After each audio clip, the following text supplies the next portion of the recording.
I know you're ready to sing us our welcome song for the Holy Spirit, but that's okay. He's already here. So we'll after each other.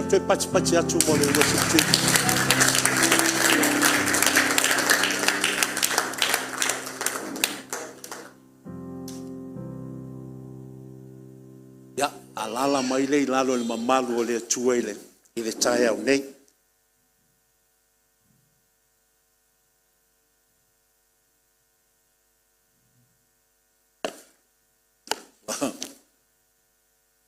O le vane tato lo lotu. O le tele o tausanga o lo soifua. O le tele fo ena o tausanga na lotu ai. Ai ui ai le tele o tausanga na tato lo lotu ai. E leo mwhaia na tato whataunuina ma wha ato choina. Ia wha manuanga le tua wa loa ona ia ma le lenga mai mo tato. O le tae au le nei, o le whanaunga le nei tae au, ina ia wa ai o mata whaleanganga. Whalolongo o talinga whaleanganga. A o whapenao na whamanuia le atua, ia te o e alai lana fionga. A wai e mawhai le atua I le aso e tasi, o na suia mea e whapenao na tātou tīnga ina, ima tātou tautu leiai, ele fio tausanga mamasina. The God that I'm speaking of about this morning is the God that is able to do for you and satisfy for you in this very moment what you've been struggling to fulfill for a long time. Le fo fongia na le tua le te na te fa longo ma futa ia il tai au le nei. It's not just a biblical God. It's a God of relationship. O le tua le te mana fa wheloa I ante o il tai au le nei. E le o se tua na o se tua tono le tuspa ia. O le tua e nau e mafuta mai I ante o le tino. O lona le nā nau mai le tai au le nei I ante o ina ia e loa ina o ia I sesi silafia ma sesi loa fou. That you're able to know him in a new way, that he is very much alive and he's real. O le tue whai le tino. O rungo tino le yelona tino whaleanganga e fio mai yelem whamanuia I ante oe. O le tue nai whamalia mea umalava e te mana o iai. O le ano o lau whasoa I le tae au nei mo tātou. Ina ia sila fia ina. Ma owi loina le awala e te tau ona e soifua ma wola I vaitemi ne ta ua o vaitemi o aso e ngata ai. Ese le tau o mea I o urutala o a fwoi neo ma ta upu e tala noina po le mea tau o le matua o le launga. Ina ia e whapena lea ona e hauina whatasia lea o mau umama mea o le a whapena o na whaonga ina e whawai lea ma whaatapena inai lea o lousoi fua ma loo langa I vaitemi nei te ua o aso e ngatai. So our pathway this morning of righteousness and in the Word of God is to understand how to live our lives in the end time season we're in. Knowing how to live. The world is dishing out a lot of systems and enticing us to actually adopt and live our lives according to that world standard. But I want you to know what the world is dishing out is not necessarily the will and the purpose of God for our lives. Auna ese fina vai temine wa tele ia me wa tulei mai le lalolangi. Ma ua fai mai le laulangi o le awala sili le whapena ona e o lai. Whate te inga.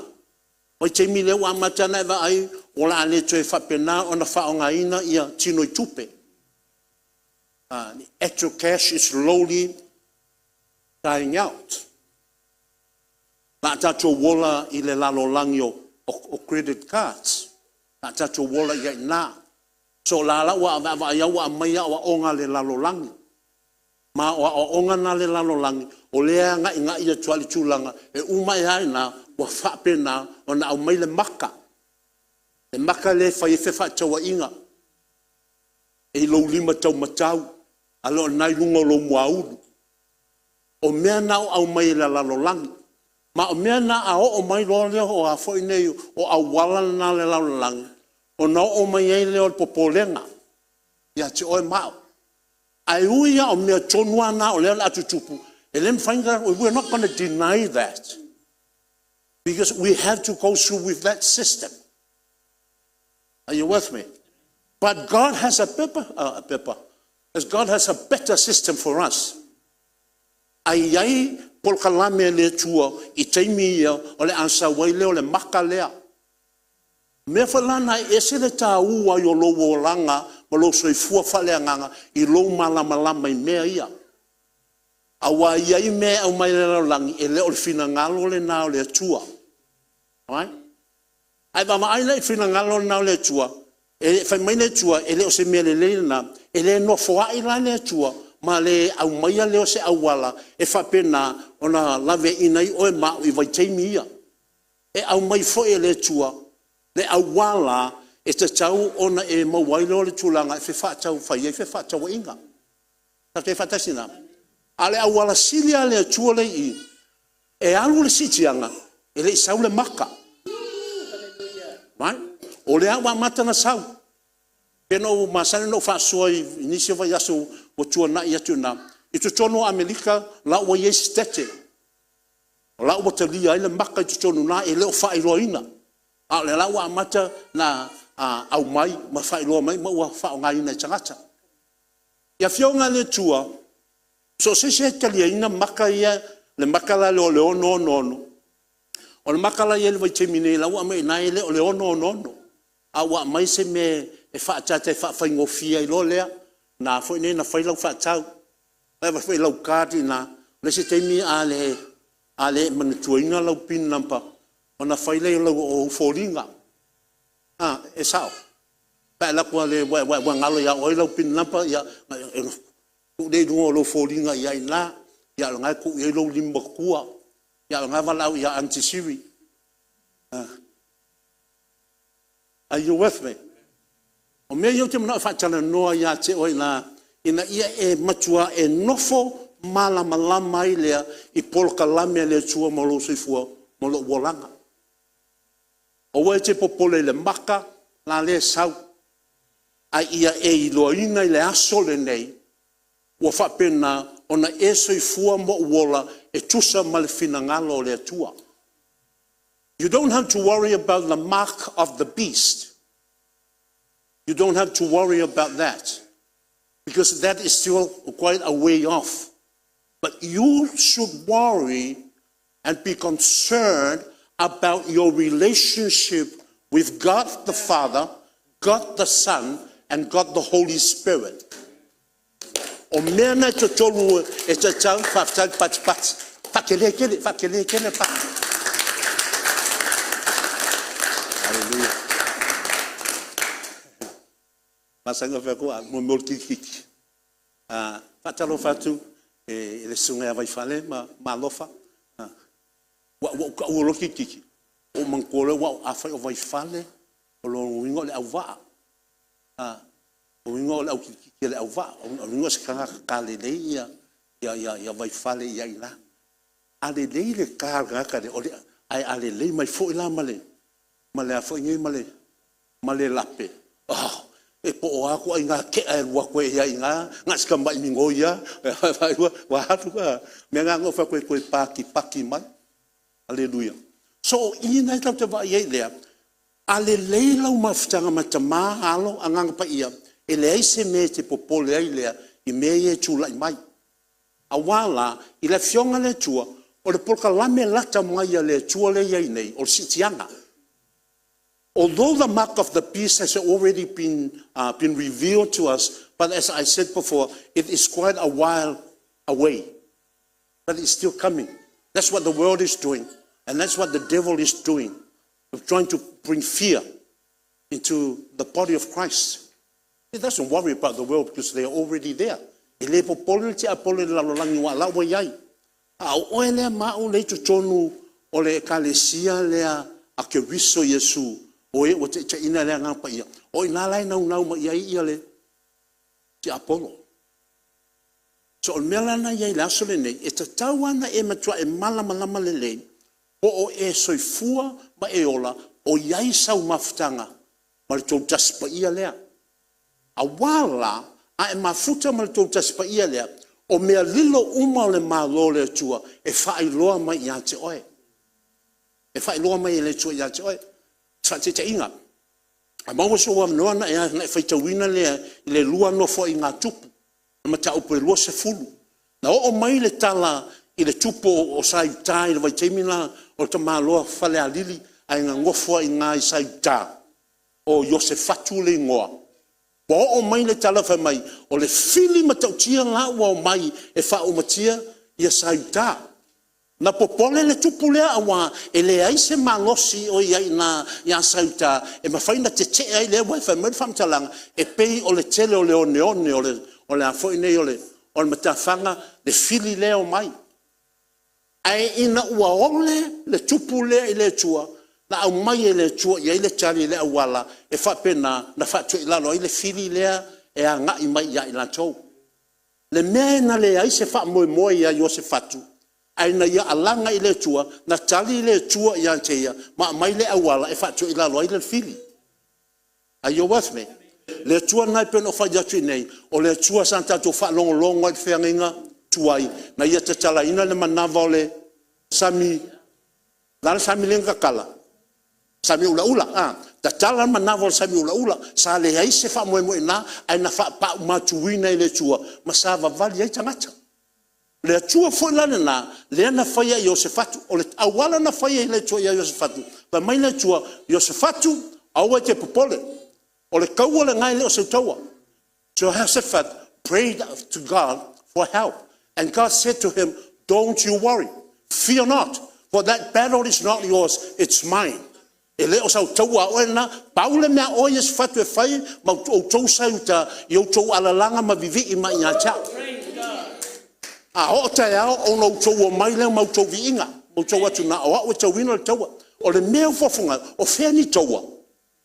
E o tau le taua, ai le o mani au penga. Ai o vivi. Whanonga le lalulangi vai te mina whakina, o au whawhita uli umana iai, vivi i le tua, tali le tua, ia tua whamena kako, o pepelo ange ia o aonga. Au te manau te vai iai, o le alfa mo lalulangi pepelo, e le pepelo le tua, ana tu spaia. The God of the Bible never lies. Mea nei whamawina e le tua tala umana tu spaia, ina ia wha i loa mai ia tu oi mau, ta tō ia e nei le malu le nei laso nei o loo soifua le tua lea sa iai whaatasi ma Mose na iai whaatasi ma Iosefatu le fo iai ma tātou i tae au le nei. Are you with me? Are you with me?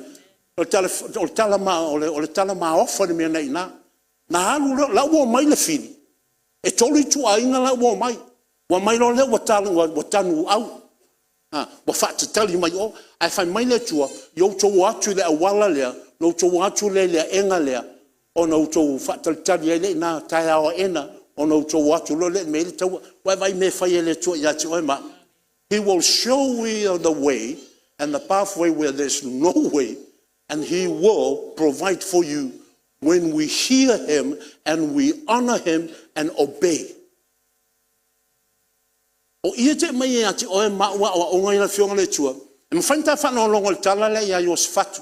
Ai a tā lepu e ina le awala ma le metotia na o mai e le tua i a Iosefatu e tau ai le tau ana e le mawhai foi la o na tā whapena o na whaatio i lalo ina whawhita auli i e tau mawhai le fili e le petia i lo ainga ma lo ainga lo soifua ma lo walanga. Are you with me? God's ways are perfect. Are you with me?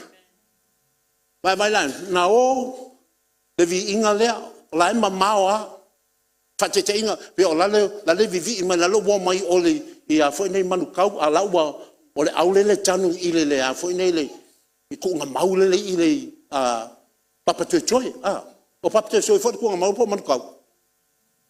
Man kau. Ya man kau po papte so ya bo ma o le mea kasia. La wa tanu au le fili na. A le lo o mai le vi inga I fo ne yo se fatu mala chowi ile wala le kala ko ka ko I. O mai na la vivi a la wa tanu au ai fai mai le fionga le tua. A tanu au na o watu vi inga le a wina mai le tua lo le o angelu na lato fa pena ona sa ve wina le au le sa ta tanu I o na o mai e fa o matia e saita ai na li wina le tua lato por kalame mo lato loto o le mea no o yai na tu fe ta wa ya. They fight each other. They lost their purpose. See, o ia te vai ai lea, o a umalama au penga fa sanga tau ia te oe mao. A ona minoi le tua ia te oe mao. Mai le so ona minoi foi le tua. Fa tu a minoi ia le tua. Pa a e tu inatu lo nganga a tua malo tangata a tua le tua. Then God will move. God will never move without you asking Him to move on your behalf. Pa mai mena ina. Na ala minoi le tua. Ona wa avatu atua Yosefatu. Lona nganga malona loto atua ia te oe. Or whatever things that you're struggling with, whatever things that you're longing for, and yet is so distant from you, it seems so hopeless. When you commit your heart unto the Lord, and when you ask Holy Spirit to move for you, God will move. Are you with me?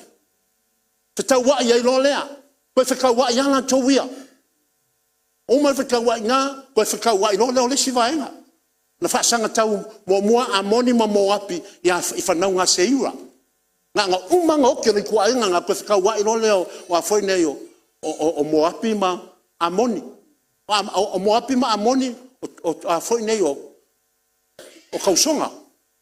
Whanau a lota. Amai? Seira o e tangata tupunga mai I sa e toma. Po o ai whaine o le uso Iakopo le kama makua o lingua o e sau vai tulanga nei na ai o atu lo ia I loa ma sayuta e atu o ti o mala towia ai mai na mo ma wala fionga le tuina e tolu aso na tufi tau fa o ile vete o le tama o inga le sai ai o vai le fofongia le tua. See, it took them the Jewish people, it took them 3 days to gather the spoils of that battle, which was not a battle, which God moved for them.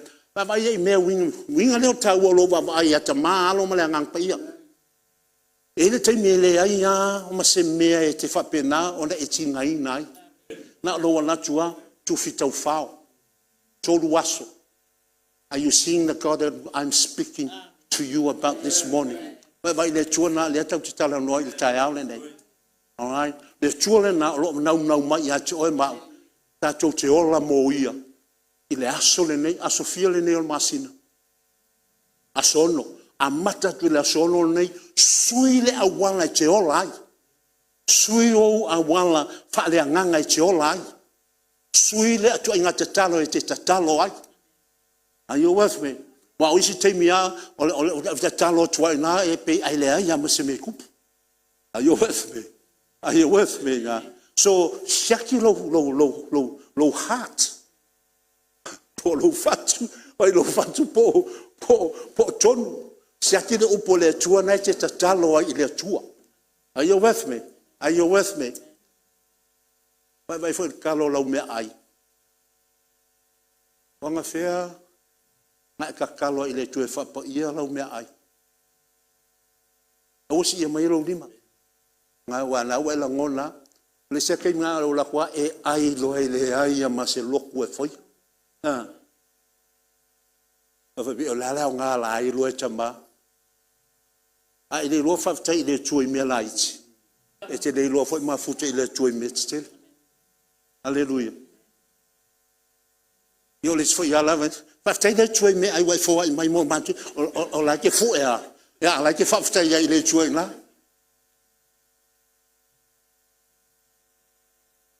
O le tue le so anko.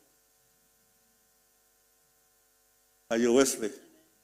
Are you with me? Tato wo ile. Paalinga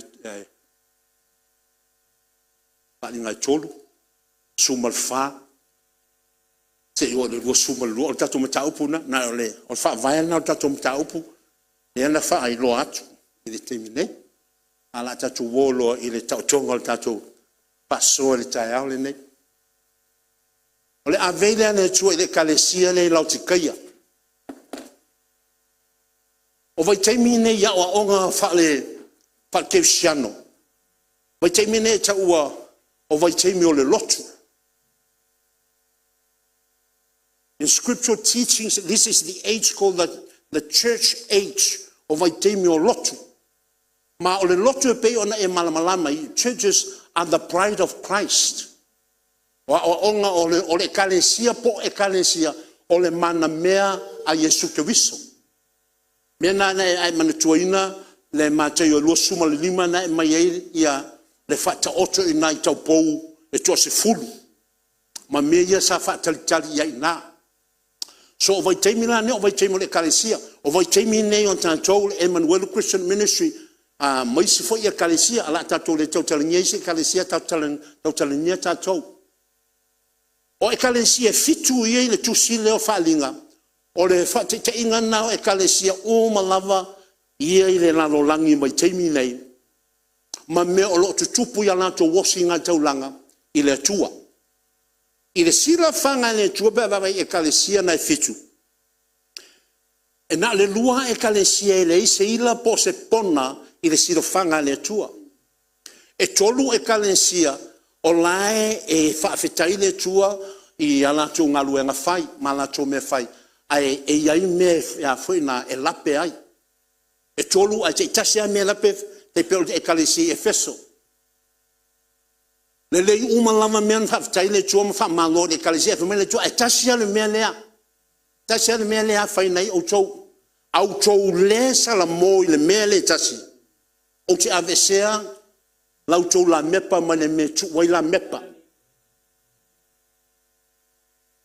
tolu lima lua e kalesia e matua le aia ma se me le lei ai ya fa ngai na ngana fa so pasamo ele ia se me ainga si le fanga le tua e kalesia ye lua no winga mo matua anga sala ma o ese mai le tua pa te fata sina mal malam mantua tato le sona le taina la lu talo tato le sona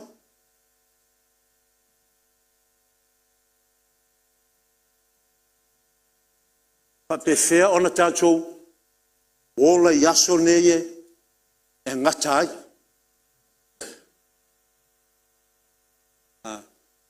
ia ka ko e le fa mo le o mo moe ka ko ekalesia o nga o le mafanga tono le falele e fa wa ka ko mra upu pe ka ko maloloia ka ko mai ai le vai aso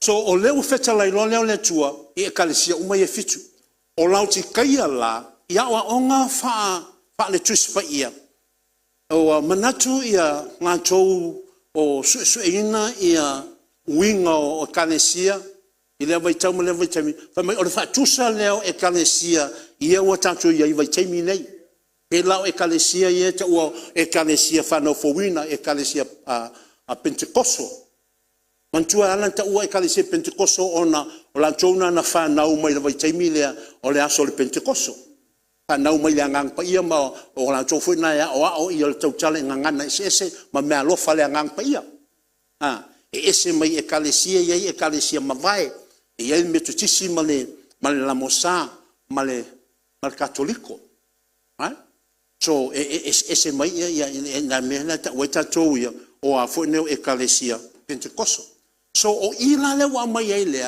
I ile ekalesia le se o onga mota to ile taale nei so we're going to be looking at this lukewarm church.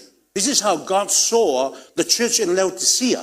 Ekalesia le ta ole ekalesia Laodicea ma o si la fanga le ane tua ia fa mai ole ekalesia e fa pena ona fa leonga lua Fai mai le upu whaaleonga lua. Whaaleonga lua. Lukewarm church. Le lala tato fai tau iei le ngana Samoa i. Le lea tato fai tau le ngana Samoa. Na ia tato mamala mai lea. I le mele tato te anga ia. I tusa male awa o mai o le tua ia i tato. I le vai teimi le nei o le ta ua o aso e ngatai. E ala mai le kalesia lea. So we're going to use this church, an example for us as how to live our lives, our spiritual lives, in this time called the end times. Tato mamlama ina, tato wofa tasi le mele tato te anga i tato mata upu. Ina ia tato loa iai le o le mele o le fina ngā loa le tua ai le o se mea o te mana o iai. Po o se upu o te whapena o na fauina i lo manatu. Ya tato vai fai o suman fa. Tato fai tau. Mana tato fai tau antoa ni mata upu. Ina ima fai tato langona ina. The youth, you can read from the media above there, but we're reading in Samoan as a congregation. Au tato le kalesia. Ya tato te fai tauina i le ngana Samoa. Tuli matai le mele fetalai le tua i le kalesia le lau te kaya. Observe what God is saying to this church in Laodicea and understand where God is coming from. See the concern of God. See the remedy that God is giving to this church. Are you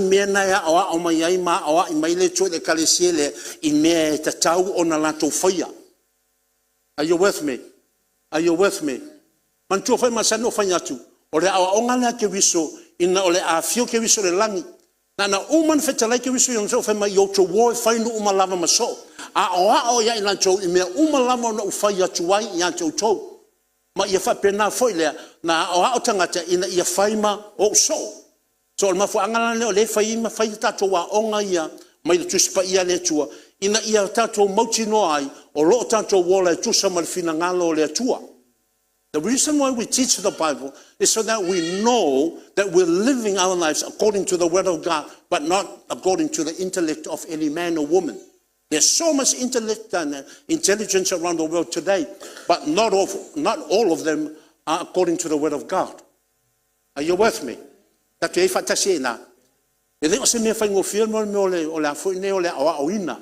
A wai le fi fa longo uma tanga te mana ia fa longo te fa mo la unga ya e mai fa te inga me fo ie le tutupu ina a fa vlavela ina e le fa no ma wa ati le yo ta to wola. Are you with me? So ta to fa tau lo le nganga Samoa ma tai tu wina le me na e si la fanga ile to le kalisia le ba ai i ona fa fitauli. Ba ai i ona fa fitauli. Observe what's wrong with the church. And note the remedy that God is giving to these people. Note the instructions. Ba ai le mena manavanga mele tue me ye fa le tonu. Ba ai le fa tonunga I me te tau ona fai. Ba ai le me o ia I pe a fai e le usi ta ia le fa tonunga I me fai. Observe the consequences of disobeying the instructions. Is how to overcome their lives, their apostasy life. Maka koe fatasi na. Tato e fatasi na. E le ia le manino o la foi neo o onga le fionga le tua. Mana tua tu spa ia umalava na mai le a nganga o le tua ia e a o ai e a o ai e fa poto ai e fa ya fa sino ai o tanto bolanga mata pena I tanto mo ngaluenga le lei umalava.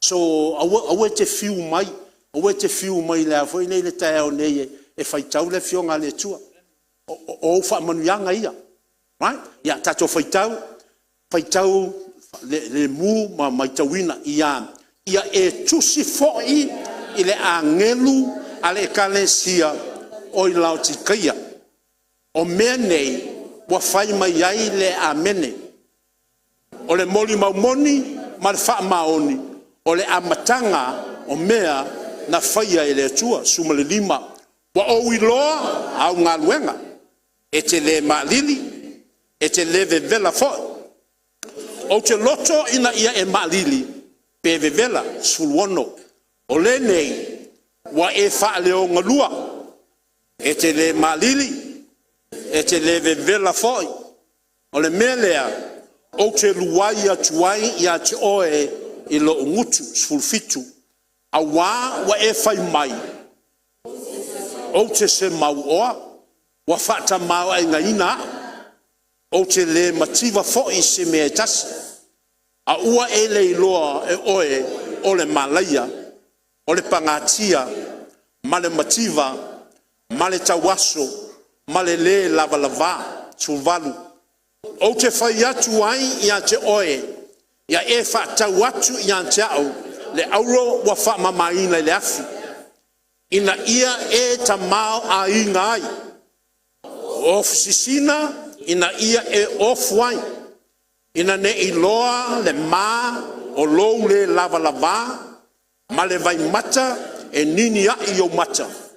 Ina ia e pupula ai, sfuruiva. O te a o ai masasa, ia ilanto uma, o te alofa iai. O le nei, ia e viri tai, ma ia e salamo, lo sfuru. Fauta, o te tuatu i le pui, ma tui atu.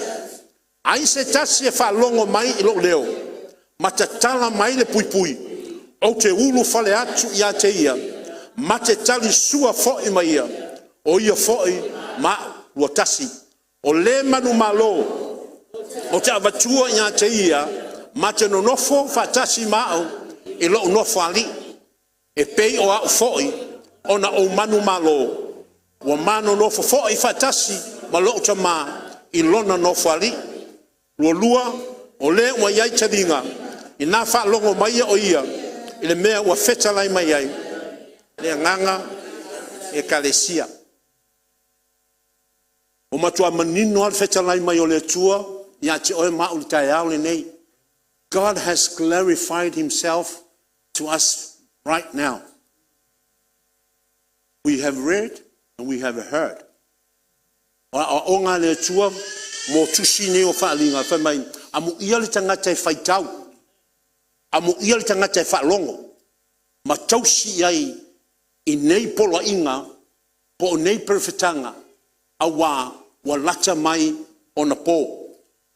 So, o lou manuia, pe a o i le aso le o sitianga, e whaalango i lotaria ina wa onga ia, ma suia ai lo o langa. E te le alu le sitianga, o te le alu le sitianga, e ui a wa tato whaitau ma whaalongolongo ai, e ui lava wa ohulau ngaina, o wa oina, o te le alu ai pe a whai, o te le ola ai. Tato e whatasina, ma whanganan whatu ai whaitau, whaalongolongo le winga wa onga le atua. Pai wa ai le mea nai a ngā i eilona whina ngalo. So o matua manino le whina ngalo le atua, ma e wa ai i le whaonga ina, e le a fwoi nei e Ioane, o whamtalanga i e iake wiso, o ia o le amene. O le amene o le whai unga lea o tatalo, e sao.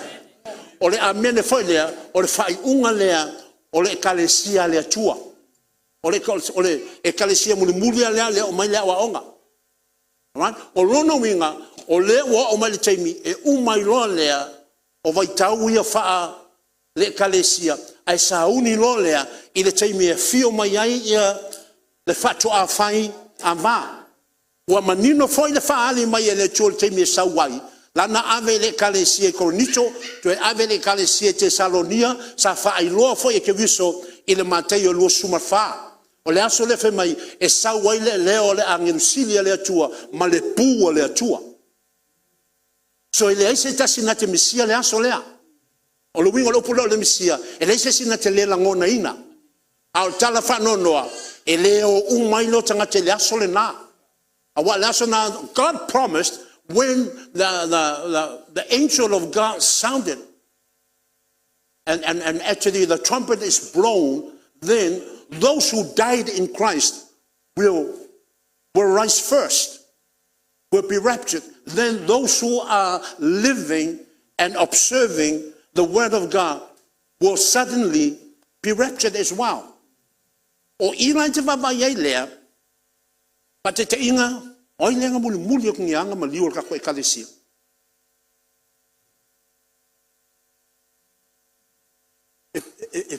mo tanto e kale se pa te pe o hine mo. I think that was the last death or ko kalesia. So fa ngala I so o le aso le na e mua tu ia e hine mo. Pe a faina na soifua hine mo ma ola ile upua ale atua. All right? So e mua leo tu o ia fa mai le fionga tu and then suddenly ona fa fo se le o ringo a fa pe o le aso le nei wa fina ngalo ile tua o le aso o le sitianga.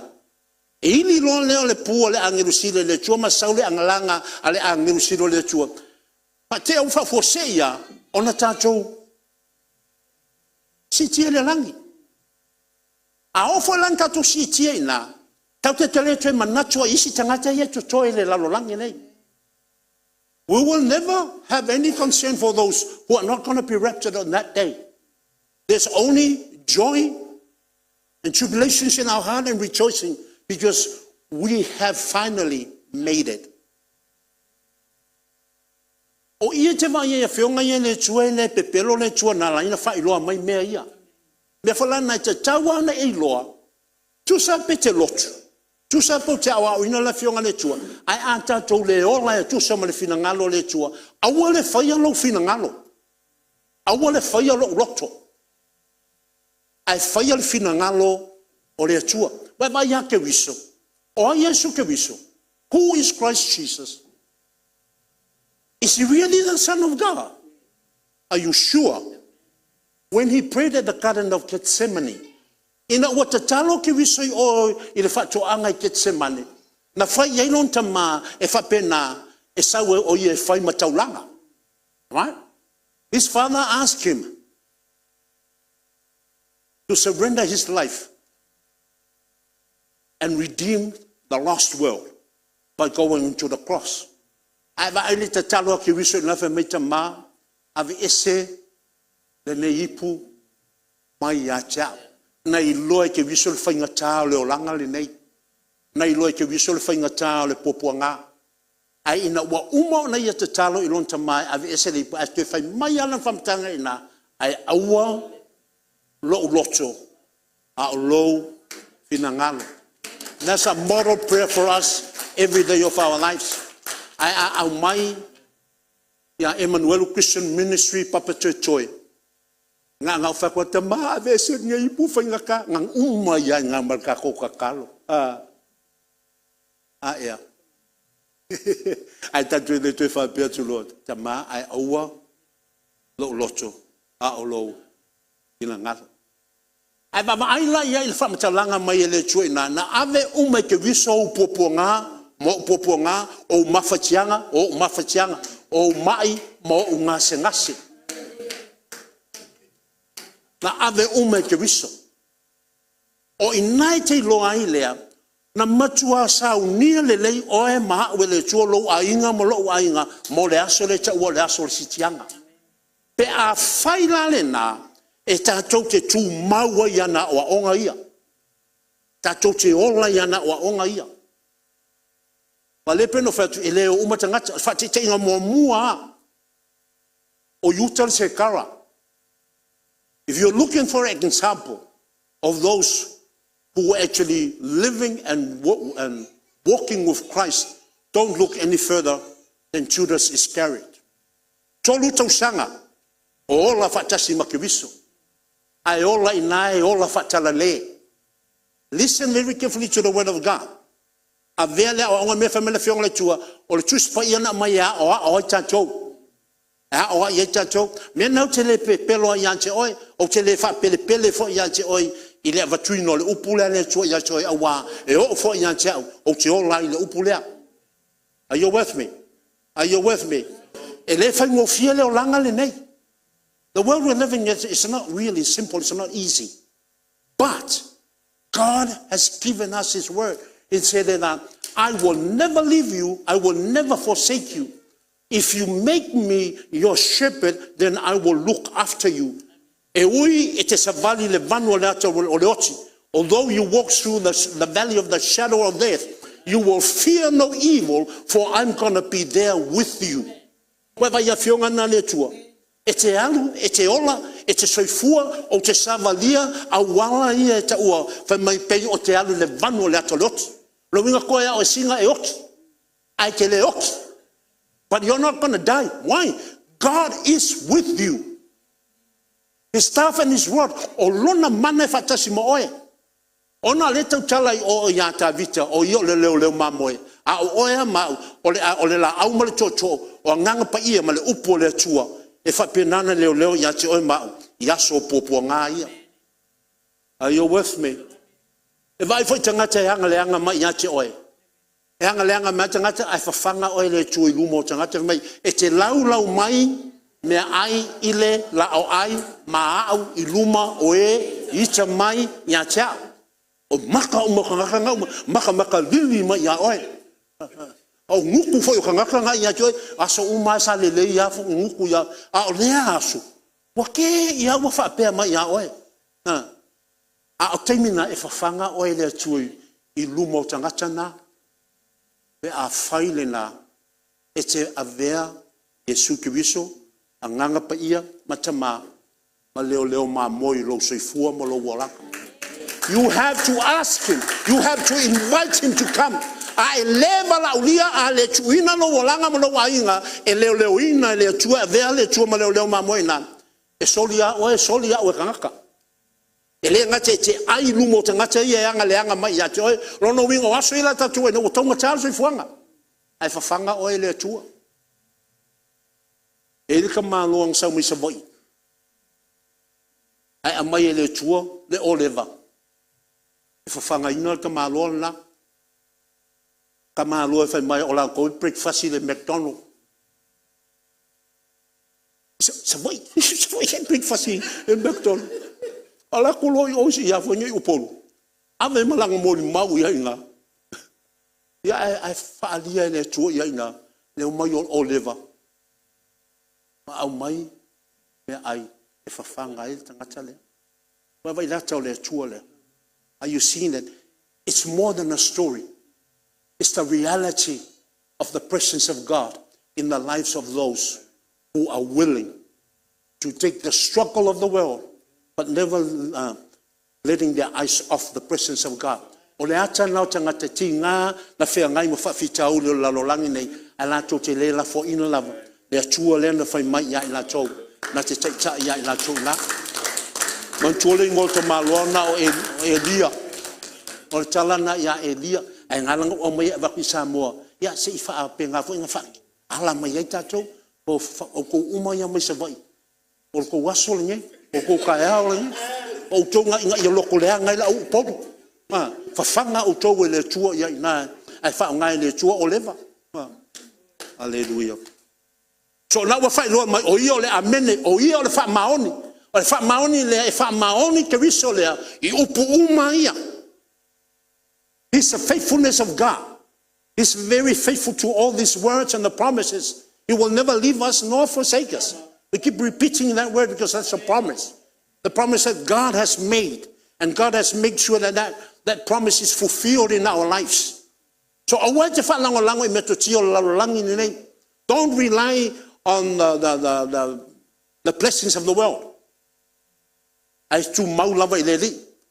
Fa mai lona tu suma limo wa o longa luenga te le malile te le vevela foi.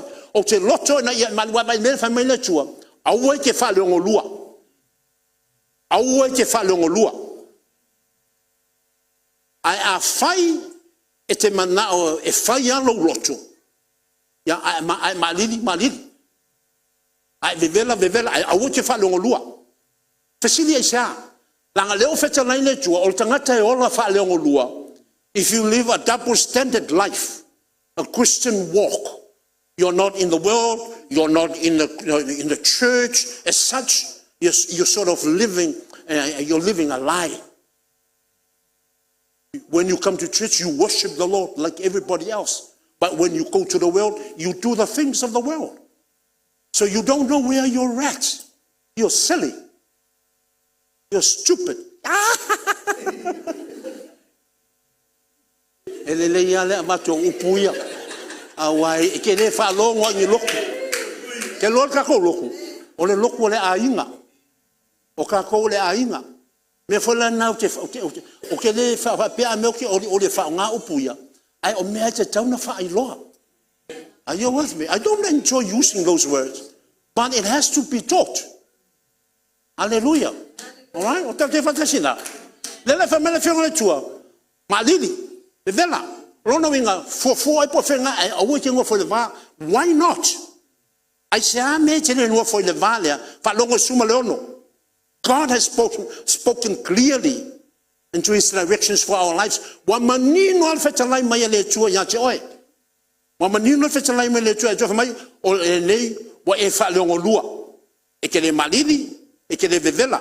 O le melea o te luai ya te oi yo ngutu. Wow.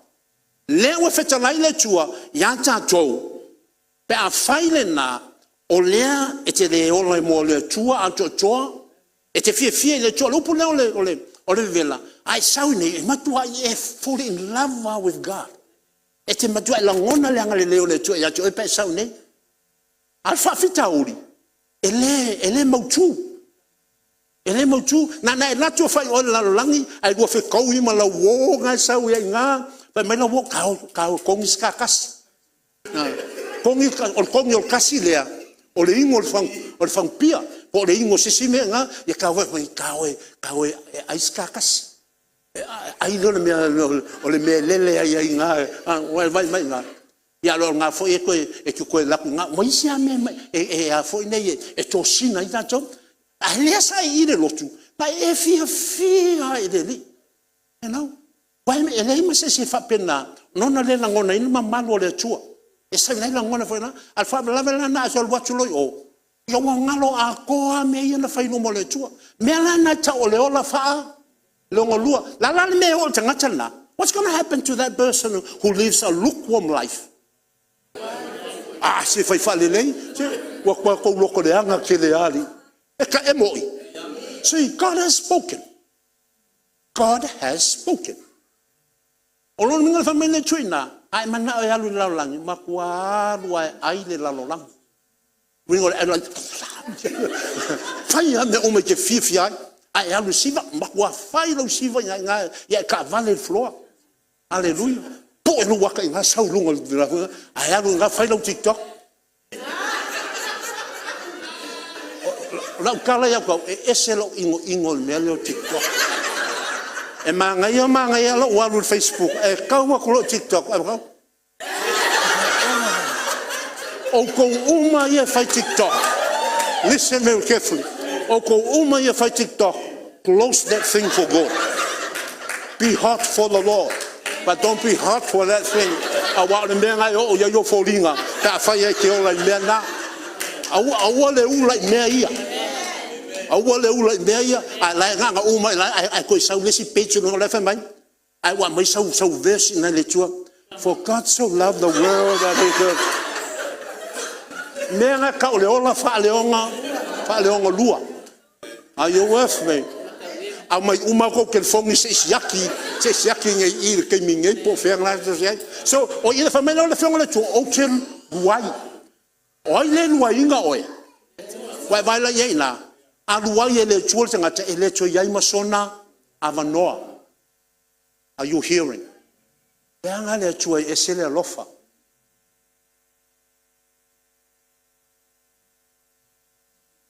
Okay. Afonga fa upasuma le fitu. Awal mele wala ina vevela. Mele wala ina fa longa lo tanga ia. This is the reason why they are saying that this is the reason why the Lord said that do not be lukewarm, either cold or hot. And this is the reason why God is seeing the lukewarmness in their lives. Verse 17 speaks about that. Awa wa e fai mai. O lau tau tinonga e fa masino I nai oi. What comes out of your mouth will determine who you really are. Are you with me? Are you with me? O manatua I lei o le awa onga solmona I le fata oto e se fulu malvalu fa pelo sumal tasi. Proverbs 18 verse 21. Life and death is in the power of the tongue. O le ola ma le oti o lo i le pule a le lau faiva. E ma o ona fo yo e ai ai. Lo wingo le upo le ma ona. A e ola ma e tau tala i upo le oti. E ke ma o ngai meo le oki. A e tau tala ma e ngangana i upo le ola. E te ai meo le manuia. So be careful what comes out of your mouth. Are you with me? Are you with me? But you don't have to really watch what you say when Christ and the Spirit of God is leading you and leading me. E ke le kau popole le sa upe fai. Awa o le ngangana ke ngangana ya so umalama o le ngangana ale tua. Are you with me? Are you with me? Wai vai confessio la toia. Wo to fai mai o to e ma wo lo. Wo to fai mai wo to ta ma ainga. Wo to fai mai o te le mativa. I se me tasi. Ai fai mai lo le tua. A ua e le loa. O oe o le malaia. O oe o le pangatia. That's verse 17, young people. So that you can understand this, so I don't have to translate that. A ua e le loa o oe o le malaia. O oe o le pangatia. O oe o le mativa. O oe o le tawaso. O e le lava lava. Wai vai ngana le tua. That's how God sees us every day of our lives. O le awala na nai sila whangai le tua ya te oe. O le awala fo nai sila whangai le tua ya te au. Are you with me? See, if we keep our eyes on the word, mela whionga le tua na fata o te whawhai upe luas fulu, se yo lua fumalua. Awa nei te au mata mai nei upu. Let not your eyes off from that word. Because it is life to those who find it and healing unto your whole body, unto your whole being. Awa ne te aia upu mai o tō mata, awa matausi o tō loto, awa leola lea, ie la tō te maua. O wha malolonga fo lea, yo la tō tino, malava. So lewa mai eina, o lo tātou lea manatu, wa tātou ta maua inga. Wa mela leo tupu lotu, maa le mea fo leo tupu lotu vai te minei. E ta mau a inga lo lotu. Ia, wha mau mātou wa yele le mana o le tua. Mātou yele wha unga le tua. Wa fo lau yele mea uma. Le lei mea whairi. Le lei mea whaipuki mea uma. So mana leo mai yele na wha a le wha fita uri. Listen very carefully. Lai sau ke viso e ana le lotu. E leo maua se ava noa mai tono le whaitutoa. Na le whai upe luas furu. Look at what's happening to the lukewarm church. Walato mita, mo le mita vale. Mita i mea ia wa iai awa watatala mai le tua, fa mafola le tua ona au fa manuanga. Awa lai amatanga, so se lotua e amata, ele amata se tamau ainga.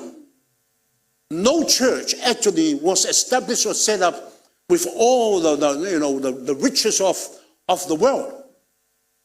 A lot of churches have to struggle trying to get a building, let alone trying to find a place to meet. Tafe fatasila. O le tela e kalesia le e fai alo le kalesia meu ku falsa. No. E su ese me amatai. Te lo me ten fatwa to amatai Emmanuel e fai falka vale. When our ministry started, we had to meet in the carriage, but we were not motor cars. O ka vale kongo ngofo kongo le carriage. La boi fafo. A wa keu le falka vale. E fai ai ia bi inga malotu i le tua. Ia me whangai a mai rola tangati o mai ngava moi. Te fai rau komu. E fai falka vale fo mai woka. O le tua e fai falka vale. Ia o nei ai. E le koe o mai. Langa o le mafo faua ia. Le tua fai sakele. Ai oa. E koe o mai roka pe. Poi. Fai o koe. Awa ma fai mako loki o 𝚚𝚙 Avenue. Fela la ia mina maka ia sa fa masingo ia sola. Wa mai loa. Ia wole ko fa masingo. A wa mai loa wa mafuta mai na. A ia te mai ai lea. O lea o mai lea le cho wa ngalo I tangata. The times of small beginnings. Awa ne ngalo ia te oe. Awa ne ngalo ia te au. Le teimi sa whapena na tau tūlei ai. Le amatanga le whawahina o tātou wolanga. ia ke wiso Yesu. Papitoe, aua ko ke mika nga ua, maua loko whaletapua. E leo ko iai se me kau ko kongia wa mo kesi wa ako akore whale. O iai uma me iai na. Langa o mena o leo tupu ia lao tikaia. Amai, wow, mako kamau, ayo mako mau, iai uma me uma lawa jo, famele chua. Pa yo ko fela ngale au amino to mata na ua, pa pena ona tau, tawaso. Pa mai fa tau manya tau, buy from me.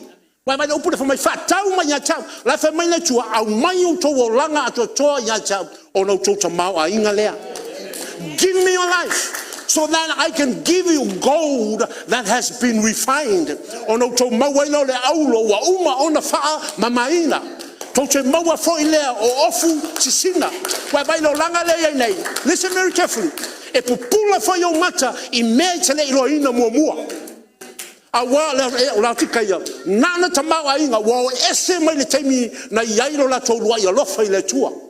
Awata fata ma inga lo le tua la fo I lo le tua fa me le tua ayo ko maka nga ka waso amatu ya tau le vai nini ai o tomata wa ai lo tomata nga ina ne ia yai lo to le lava ai fata watu ya tau ofisina fa fonga I upu ya la fionga le tua I want you to catch the heart of God. I te mile nei, I le asole nei. Ai tu ina antoa lolo soifuanga I le li, mo lo wainga I le li. O ofisina ia, I le silfanga le tua. O nai te la e iai. As you are alive on earth today, all these blessings, le fe mai le tua ina fatau me tau o ofisina. In the eyes of God, you are that person. God sees you as somebody who is wearing the righteousness of God on earth as you're waiting for the day of the rapture. God is not waiting for you to be raptured so that you can have those shining armor or those garments that are whiter than snow, so that you won't have those gold that has been refined. E le fatali le tua se I ole sitianga fatua mai le yanti o me fa mai o aulo wa uma ona fa mamaina e le fatali le tua se ole te mo sitianga na fa ofu le oe ma o ofu sisina e fa ofu an oe le tua I le lalo langi le aso le nei e fa ofu oe le tua I le silafanga. How God sees you is here in the verse 18. If I lava oil tua, you officina. Why? Because you are his son and you are his daughter. Ona o oil lenga o lona tali o lona fafine. Lena tato fa longa fa mai ya pasa asi il fa montunga na o te lei filfilia o to a o ke viso le na o filfilia o to. We were chosen. The reason why you're here this morning is because you were chosen. Last night and this morning, I prayed to God. Ana po, ana nafi, mana po, ili tu so le whae wa veao. Na uta talo ele tua, mo ta ngate ye nei le tae ao le nei. Na uta talo mo vai fale. O te le imi, mana tua ina lofa le talo sanga. Na uta talo mo la wo ya alitura, ya matangi. Na uta talo uma mo ta jo uma. Na ia tatu yei le aso ne e yei foi mai sina uta talo yei e leo yei ne il tai ao le nei au leo fofongia leo le tua. Are you with me? Are you with me? Mai no le fai upo los fu leo te umia le fa kwa ka le sukas e kasi ka ko sa unga le luon ka so sa unga le aso ne. Are you still okay? Fai mai se fuma le va mele alen fai le tua. This is the reason why God is doing this to us this morning.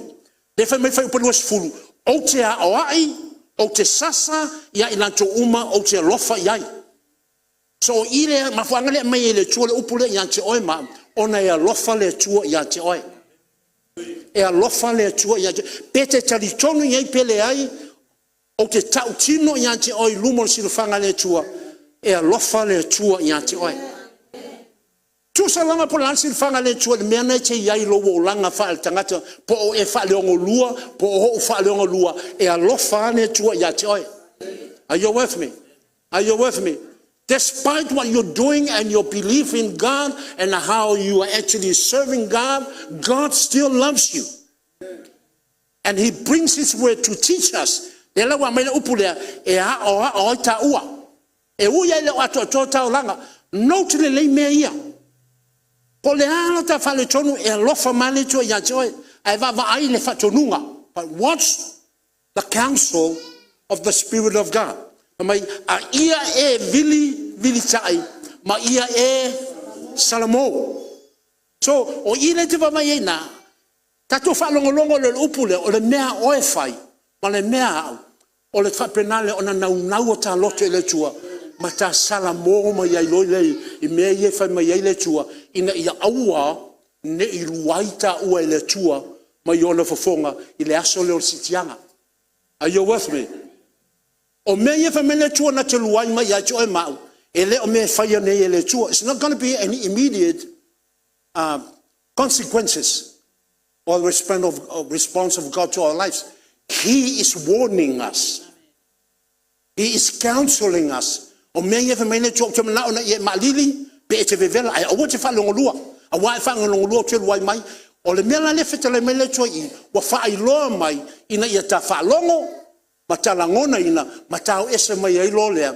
Awa ata alea o ina ita. So if you do not learn from what you're hearing from God this morning, then there comes a time on that day of the rapture when these are going to happen. Are you with me? But it's not going to happen outright today. Well, what that's fatasina.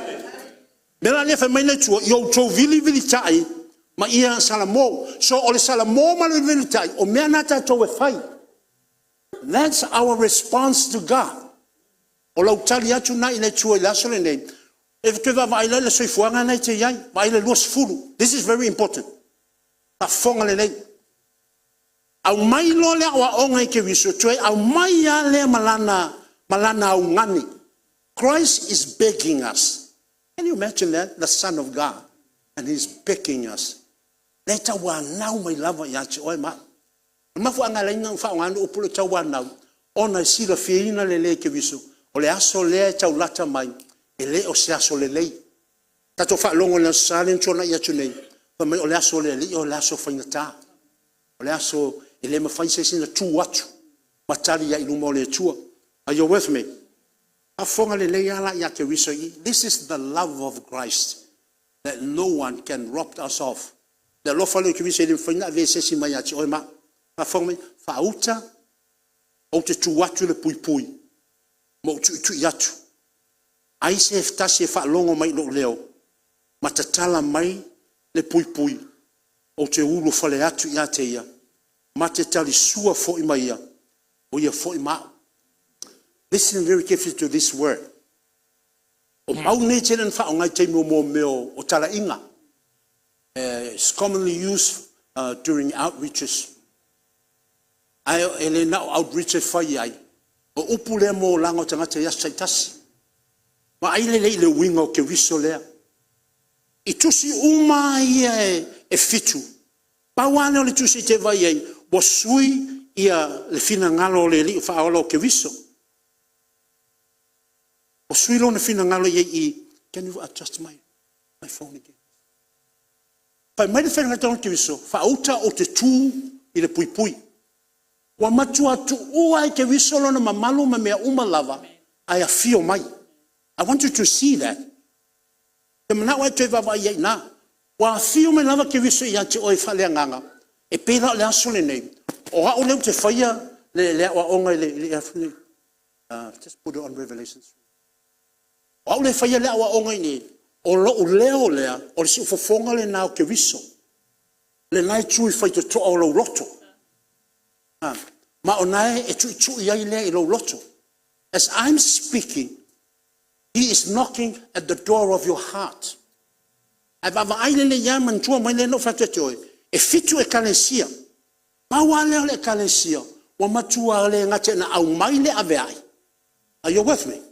Man tua fete le tua ke wiso ave le angelu ave ia Ioane tusi ia Ioane tusi la au mai ia Ioane le ave au mai ia Ioane ia le upu ia se oe mau I papatoetoe a le o tatou faitau le luas fulu wa le ngata na au mai ia Ioane le tusi. Not only John has obeyed the instructions, but he has written the book of Revelations. Thus we have that book in our Bibles. But Christ, the Lord of the Bible and the Lord of the church, has decided to come and stand at the door of our hearts every day, not just one day. Every day he's standing at the door of your heart and he's knocking. A fonga ilan famai o te tu I fai te toa mo tu yatu. O se ta tala mai le pui pui o te ulu fale atu I atea. Mai fa punga le famai o se e ta tala mai le pui pui. He's not talking to the whole church. Because of the condition of the church, ono tu langa le o ele kalesia le lo tika. Wa le o to e fio mai ke viso I lumo le kalesia. Are you with me? Wa le o to la unga mai fa la wetele. E pe ono la unga fa la wetele nei. A ua fio mai ke viso, wa fio mai I tangata te totasi. O ia te vai le mamao le mele o ele kalesia lea I Laotikaia. You can see how far away this church are from Christ. Lana na fai au vi inga, fai tau langa mea uma ma fia ai matua le iai le li o le lotu. I sau I mo meo o sau minga ia mau singa tau langa ia. Are you seeing how the Lord is moving in our midst today? Ia I tūlanga na. Whai mai lo le o se, le upo lo se, e wha sino le tangata tutasi. He's not seeking the whole church, but he's seeking individuals.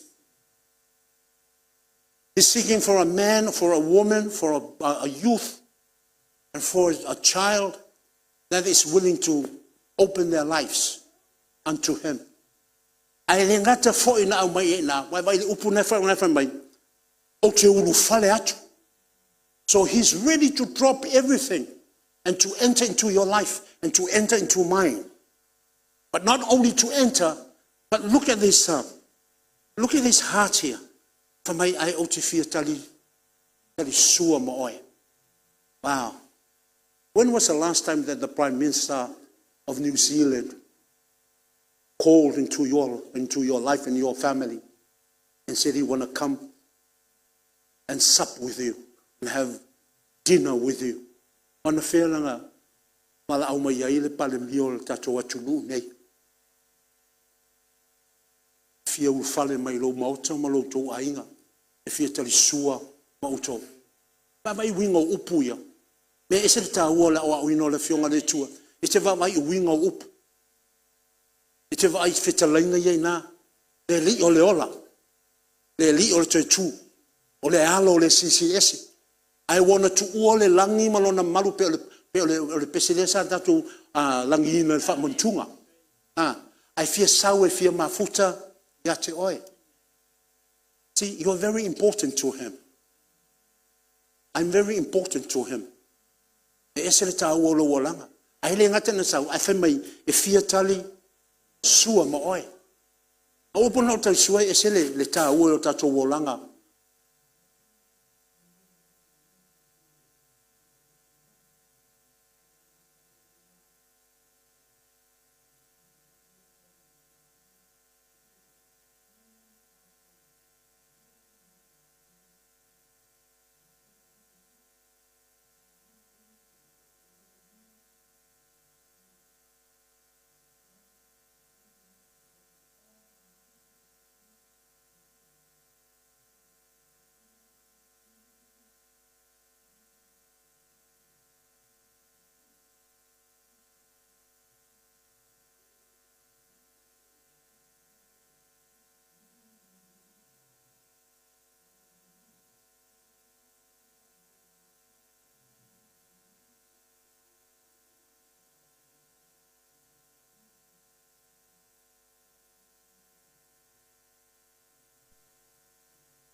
Wai le lo ke viso e fisuia I mai a mai. E le mana o ke viso e fa ngi e pe ka ko wa fo ngi le tato wa onga. Ona o le aeri e le kali kwa se si te ia pe te tala atu o tato loto. Are you hearing what he's saying to you? All right. Fa upe luofo matasi. A o le manu malo. A o le manu malo. O le matango fia le tua. He who overcomes. I like fa manu yanga. E le ngata o tali sua ke viso ma oe. Maha o yaso umalava. I find my mate no nofo fa tasi mao I lo o nofo ali. Wai e na. So le te soi fuama e ola le so. Wa e ola lo mo ke viso.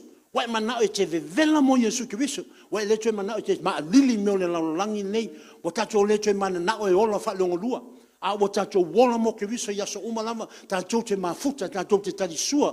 Ma ke viso yaso umalama. Le upo lo tali ngā sua ma ke viso. Malama te ao e te tala no ya Yesu ke viso. O le auli e te tala no ya Yesu ke viso. O le afiafi e te tala no ya Yesu ke viso. O te talo, o vi inga, o whanetanga. O lai te whai ngā luenga I lau ngā luenga I. Le company na te whai ngā luenga I. Ia a lai ma futa loa nganga ya ke viso. That's supping with Jesus Christ. O le tali suanga na ma ke viso. Are you with me? Are you with me? Me whalana e whatamau ai ngaina oi ke viso me umai te iai. E te manuia I lau ngā luenga. Whamai e manuia le ai. Le upuna lai amai e a fo inei e le tua ia Israel e ala ia Mose I le tautu nome lua sumal vadu. Whamai a whai taute o sta I le tua e manuia le ai. E manuia lau ato. Wai lau ato na ina whaka e. Pia wa lisa. A ke koe su e ko ke whapia we. Ke le loa sa i hese kupe lau ato. O mea na e whai e le tua ia te oe. E fa hofo o le tome manuia le ai manuia fonua e manuia lo atu e manuia me pa lo falawa o no wingo tulanga na o le fe mele lang o tonga tale so fuanga ai a yai le tua ya te oe fa tasi le tua me atu oe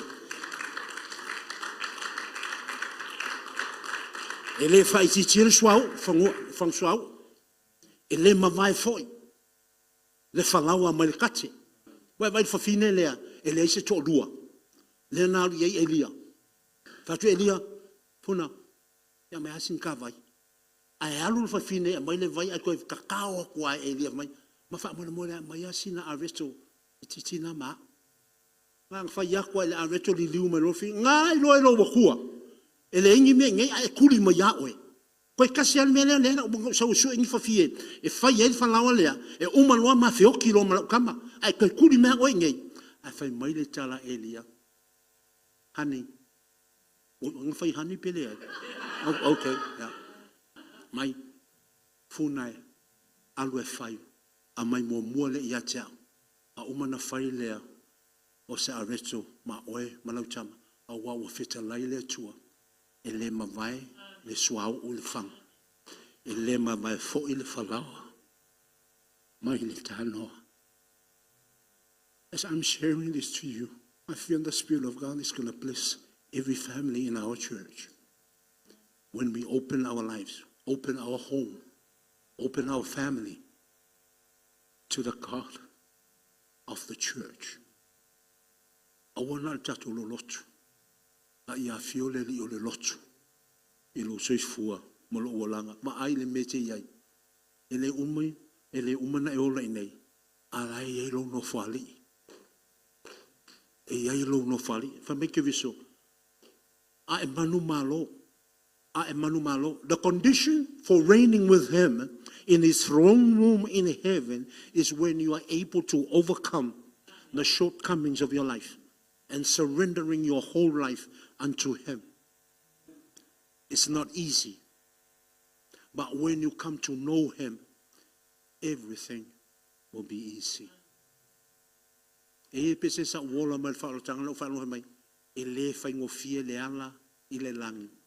Awa tele 𝚘𝚙𝚢𝚛𝚒𝚐. I know it's a lovely song, but there is a truth in that. All right? If I met that doctor, no fantasy moya, ilona no fali, if I pay for on oia, and no for fantasy malona chama. O le tatou sini le tau sanga le nei. ia te ina i tātou e le anganga pa i o le atua.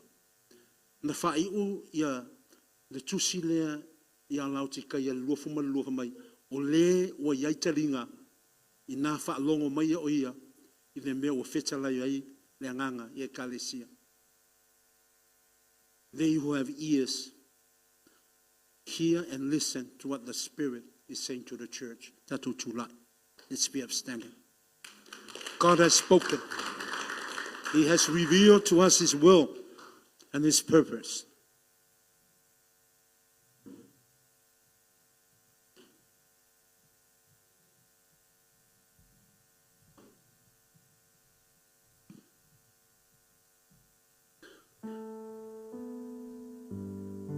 Ka make a whistle, auto te tū le pui, mo tutu i atu.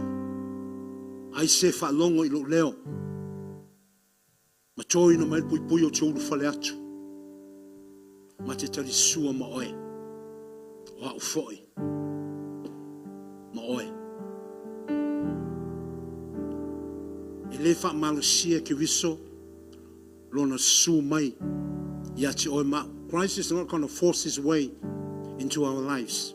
E le wha malusia e le ili tūlanga nā. Ai whai mai a o le manu malo. O le manu malo le o lau tali tonuina le o le upu le atua. Ai whatu i laloina i au langona mo tātou manatu. A whai wa e langona o luma i nei te whai e lau whengainga le nā malele. O lau te tala fo le nā o lau loto i ante ia. E ana le lau susu mai e luma i nei. Ma whape nā o na ofo atu lava e oe ia i ante ia. O lo fa o leina uma tātou a mere fina ngā loi leli ia tātou wola mo ia yaso te tasi. I know all of us have been saying we have confessed just like the church of Laodicea. E pei tātou o le kalesia le lautikai o le kalesia whaolaina. A ni taimo tustusinga lea ua o ese le kalesia lea mano nato whatu tuanga i lele. O le fesiri ese a awa wa nato la fwa ino nato li ilea iaso te tasi. So, o le avanoa mo oe, le avanoa lea, e tui natu team, what are we having for our altar call? Ale pese? Huh? Alright, that's a lovely song. O le tatu tau tino ale na. Let this song be our confession. I want you to believe in what you have heard. I le tai au le nei. E sa wai ale oe a o tau sa ire ki ale au fai pese. E usu e le tato vi inga. Au e te whatali.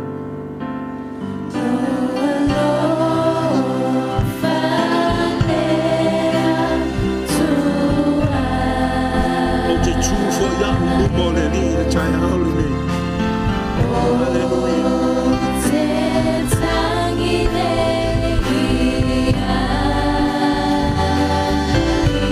Fale mai ke bisu o mato loto. E te tala atu o mato loto ya te one. We open our hearts unto you. Come, Lord Jesus. We have been keeping you waiting. Leanganga.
glory now.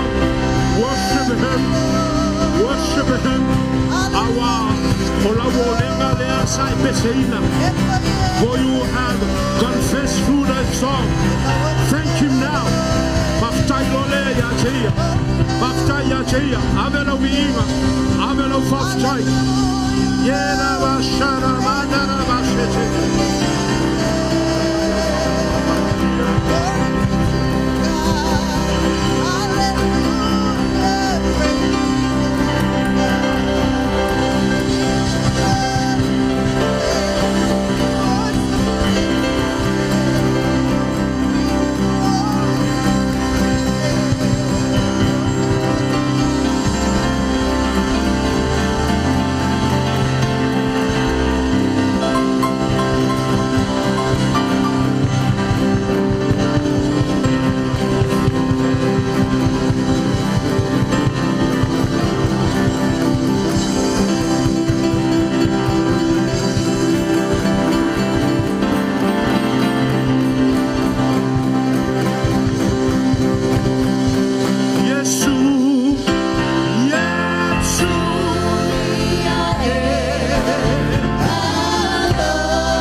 Taylor upu le tai au le nei. A wai le alu fua le foi fua. La upu le na te viso fafi te tele. Au Taylor on sa'i o macho wolanga. Waloa ona e tutula I fai to toa o macho loto. Ana tele na ngalo ya I macho. Ona faa fio mai oi te tonu o macho wolanga. Au le nei lava aso. Aftai mo le amatanga fo. Aso te tasi o matou walanga tatou mafuta malawa fio. Tatou tali sua fatasi ma oe. Aftai whamanuianga, wai whamanuia ia matou. Matou te o ofu. I ofu sina a o matou wolai le lalolangi le nei whaleanganga. E te whapapula ina fo i o matou mate me le wa ai mo mua iai. Whataunuina iai matou. Awa fionga ia le mua ko nito mta upe lua fai upe iwa ma se fulu. Me le yo matou loto. Me le whalonga ia yo matou talinga. Le yo matou loto te whaia lea mo I matou wanganga pa ia te whaali whai loa ia I matou. Whaftaita maa mo whamanuianga. A ve matou whamanuianga mo isi. Whamanuia foi. Ie o lo tāpua I whatasi ma I matou I lunga o ne ia la leo. Ia lato la ngona ina foi. Lou fia fio yo lanto wolanga mo lanto wainga. Fa pula fo yo lanto mate ne ia ve lanto ma fa manuianga mo isi tangata a o oe lava le sisi ese. E fo ye yo le viinga o fa manu mo fa le tanga. Ai tato ala langa fa pe atu. Ya fa manu se tato yo o tafa. Lala mayele. Atu lo leva no fonga le kalesia. Ya wa ia fofuanga mo le nei foi wa yaso. Mo le tato a inga tāpuai. Le li e manui ai me umalava. Ya tato te whaia. Talofalava, shalom. It is with great joy that we invite you to join the Global Kingdom TV channel's first ever trip to God's Holy Land, the land of miracles, the land of Israel, the land of the Bible. You get to walk in the footsteps of Jesus. You get to see firsthand the cities, the places he performed many miracles. You can take a boat ride on the Sea of Galilee, see the surrounded towns and cities that the Gospels write about. You get to see the places that the Old Testament talks about, the places where King David hid from King Saul. You will see the Dead Sea, the lowest place on earth. You get to visit Jerusalem, the eternal capital of Israel. See where Jesus taught the scriptures from the temple. You get to pray at the western wall, a remaining of the temple. You will get to see where Jesus was once buried and realize he's no longer here because he has risen and he is alive and he's soon coming back for you and I.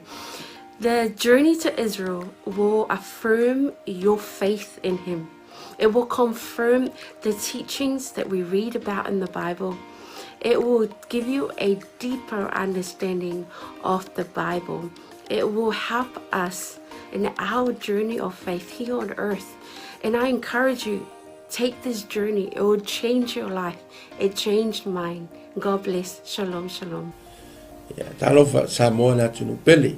Ia fa talofa atu le fiafi ngo sua la ulu le fo matamu sa longa i fo i fanga i ampalauri ia ile te sanga e tasi le lua afe su fitu male se lua afe su valu ia sa ia isa no malanga tua i sola elu Samoa na tunu pele o te faftaile atua o na vano le lei ia tonu fo lo ia te oese la ngona fa pena le fia alu pa ia pro no le atua ia ele se taimi o e talo fo ile atua mo se taimi ia le mi le lea lo afe lo lima lo fa pena na ia fa mo moe le tatu malanga ia fa te fia malanga mai lo ainga ia ele se moa o te fia ia se la ngona sa luitawina ele tangata ino tu mo va ai le mongo olive ia lo ia il perfetanga le tua le malile fio fa lua mai o Yesu Kristo ile la lolangi nei mai o le fio mai o ia ma tu vai on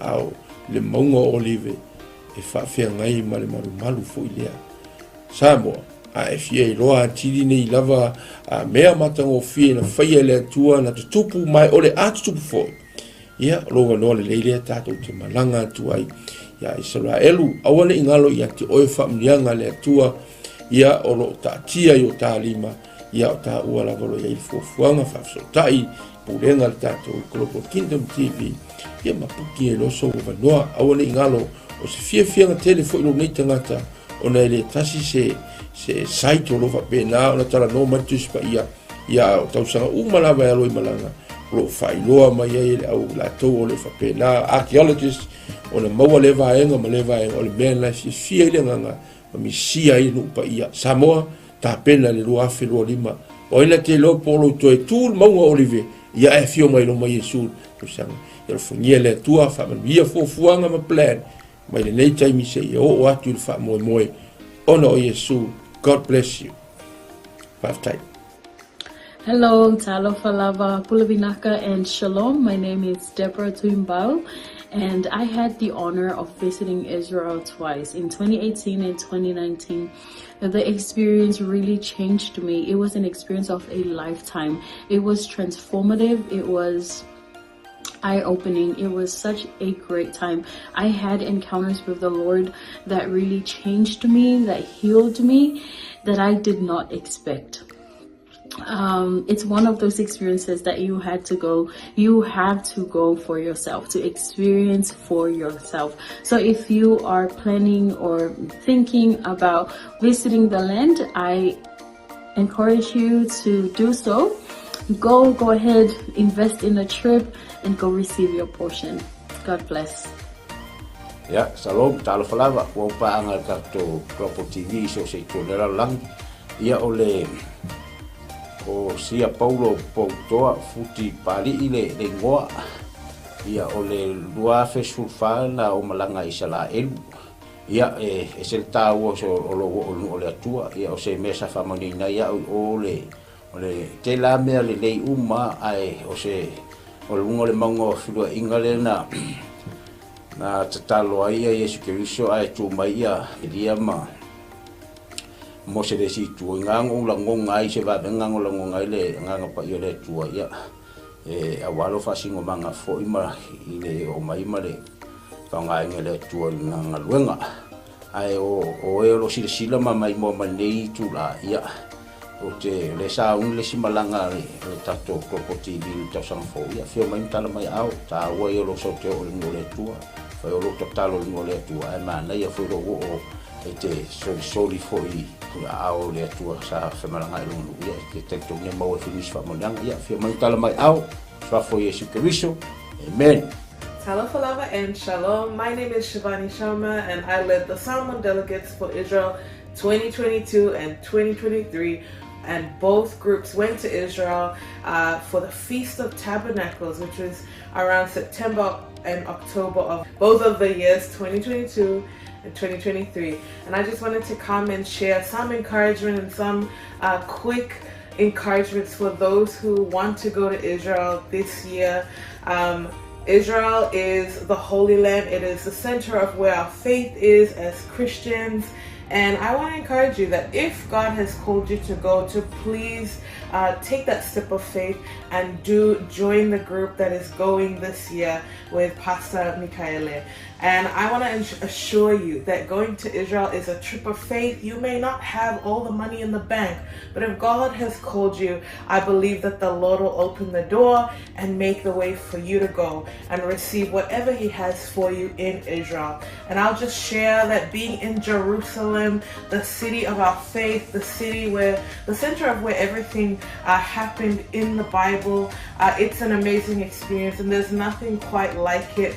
And I can say, going to Jerusalem twice, 2 years in a row, it did have an impact on me, and I encountered God in a new and fresh way in Jerusalem. And I also want to let you know, one of my favorite places in Israel to go is the Sea of Galilee.